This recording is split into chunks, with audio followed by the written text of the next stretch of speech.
অখিল ভারত নেপালি একতা সমাজ, ভারতীয় Communist Party মার্ক্সবাদী লেনিনবাদী, Philippine Communist Party, All Tripura Tiger Force, আম সেন রিখিও,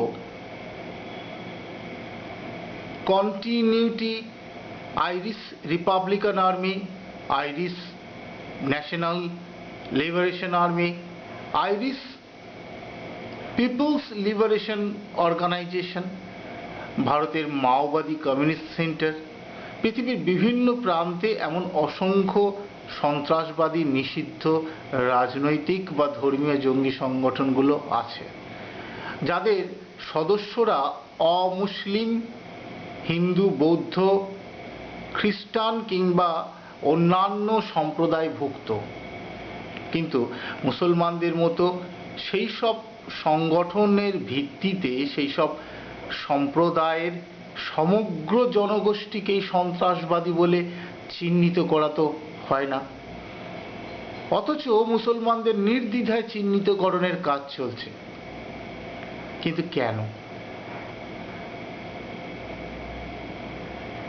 কিছু ইসলামিক সংগঠনের সন্ত্রাসবাদী কার্যকলাপের ভুক্তভোগী হবেন সমগ্র মুসলমান। যদি এমনটা হতো, সমগ্র মুসলিম ইসলাম সন্ত্রাসবাদের সমর্থক। প্যারিস, নিস, সিডনির কাফে কিংবা জাকার্তার কফি শপের মতো সন্ত্রাসের মানচিত্রে ঢাকার গুলশানে হিন্দু বন্ধুদের চোখের সামনে হত্যা হতে দেখে নির্ভুল উচ্চারণে কলমা পড়তে অস্বীকার করত না এক মুসলমান যুবক। তাকেও হত্যা করা হয়েছিল। এমন নজির অনেক আছে।